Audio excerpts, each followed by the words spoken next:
আজকের গল্প 10 বছর পরে। ছেলেবেলা থেকে সেই রকম কারোর সাথে মিশতো না পলাশ, তবে বন্ধু বলতে একটাই ছিল, আকাশ। ওদের মধ্যে এই ভাব তো এই বন্ধুত্ব। পলাশ ছিল খুব উদার মনের, আর আকাশ ছিল সৎ তবে একগুঁয়ে প্রকৃতির ছেলে। দিনটি ছিল মঙ্গলবার।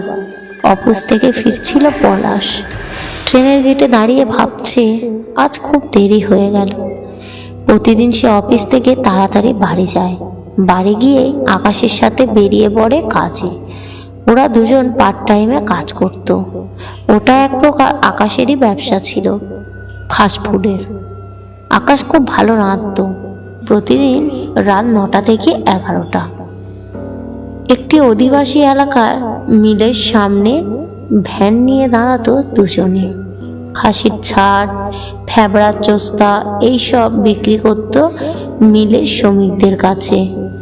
কাস্টমার বেশি হওয়ায় কম টাকায় বিক্রি করত। পলাশ আকাশের কাছে অনেক দিন ধরে একটা রিকোয়েস্ট করেই যাচ্ছে, ওইখানে তার একটা ভ্যান দাঁড় করানোর অনুমতি স্থানীয় গ্রাম পঞ্চায়েতের কাছ থেকে এপ্রুভ করিয়ে আনতে দেয়। কারণ আকাশের সাথে ওনার খুব চেনা জানা। শুধু পঞ্চায়েত না, মিলের যে বাবুরা আছে তাদেরও খুব খুশি করতে হবে। মানে ওদের ফ্রিতে খাবার দিতে হবে মাঝে মধ্যে, তাহলে ব্যবসা যত খুশি ব্যবসা করো। আজকাল পলাশ আর আকাশের ব্যবসা দেখছে, কারণ ইদানিং রোজ রাতে আকাশ অন্য কাজে বাইরে থাকে। এর আগে পলাশ দেরি করে ফিরলে বাড়ি আসতো না, সোজা আকাশের বাড়ি গিয়ে ভ্যান নিয়ে মিলের উদ্দেশ্যে চলতো। তবে আজ হঠাৎ কি হলো কে জানে না। মানে আজ পলাশ নিজের অফিস থেকে বেশ কিছু ডকুমেন্টস নিয়ে এসেছে, সেগুলো ভেরিফিকেশন করবে।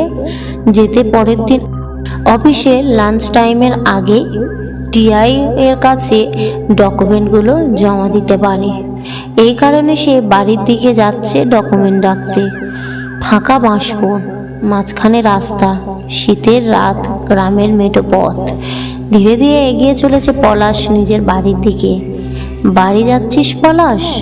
কথাটা শুনে থমকে দাঁড়িয়ে যায়। পেছন ফিরে তাকিয়ে দেখে একটা লোক দাঁড়িয়ে আছে।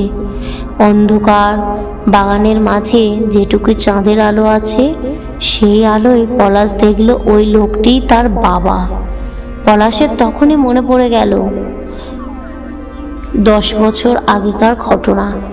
তখন সে 18 বছরের যুবক ছিল। একবার বাড়িতে পলাশ ও তার দাদার সাথে মারপিট হয়েছিল। সেই সময় পলাশের বাবা তখন ভাইয়ে ভাইয়ে ঝামেলা মেটানোর চেষ্টা করছিল। পলাশ বেশ জোরে জোরে নিজের দাদার নামে উল্টোপাল্টা কথা বলছিল। এই কারণে পলাশের বাবা পলাশকে কষিয়ে একটা থাপ্পড় মারে। পলাশ সেই দিন প্রথম বাবার মুখে মুখে কথা বলেছিল, গায়ে হাত তুললে কেন? আমার গায়ে হাত দেবে না। এই বলে পলাশ বাড়ি ছেড়ে বেরিয়ে যায়। পলাশের বাড়ির লোকেরা ভেবেছিল পলাশ হয়তো এমনি পাশের পাড়ায় চলে গেছে, আবার আসবে। কিন্তু রাত 12টা বেজে যায়, ঘড়িতে ছেলের খবর নেই। তখন পলাশের বাবা মায়ের চিন্তা বাড়তে থাকে। তারা এদিক ওদিক খুঁজতে শুরু করে। বছর 71-এ সতীশবাবুর ছেলে হারানের চিন্তায় ওই রাতেই অসুস্থ হয়ে পড়ে। তখন পাড়ার কিছু ছেলের সাহায্যে হাসপাতালে পাঠানো হয়।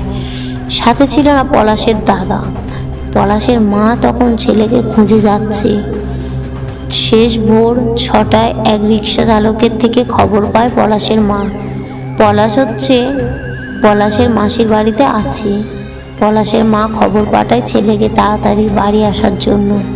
পলাশ তখন শুনতে পায় বাবা হাসপাতালে ভর্তি। পলাশ দৌড়ে হাসপাতালে যায় না। কাল খুব সাংঘাতিক ভুল হয়ে গেছে পলাশের। বাবার সাথে ওইভাবে কথা বলাটা উচিত হয়নি। হাসপাতালে গিয়ে বাবা ওই ওয়ার্ডে ছিল। সেই ওয়ার্ডে যাওয়া মাত্র খবর পায় পলাশের বাবা কিছুক্ষণ আগেই মারা গেছে। পলার একটা সরি অবধি বলতে পারেনি, শুধু একটা সরি, যার ভার সে 10টা বছর বয়ে বেড়াচ্ছে। আজ সেই 10 বছর পর বাবাকে সামনে দাঁড়িয়ে থাকতে দেখে পলাশ নিজের উপর রাগে ঘেন্নায় ও বাবাকে হারিয়ে যাওয়ার যন্ত্রণায় ককাতে থাকে, কিন্তু পলাশের গলা থেকে কোনো আওয়াজ বেরোচ্ছে না। সে যে 10 বছর পর বাবাকে দেখছে, মুখ থেকে তো বাবা ডাকটি বেরোতেই যাচ্ছে না। কিন্তু এদিকে পলাশ প্রাণপণে চেষ্টা করে যাচ্ছে বাবাকে একটি বার বাবা বলে ডাকার। বাবা বলতো আকাশ ছেলেটা ভালো না। গল্পটি কেমন লাগলো কমেন্ট করবে এবং একটা লাইক করবেন। আরও নতুন নতুন গল্প পেতে চ্যানেলটিকে সাবস্ক্রাইব করবেন।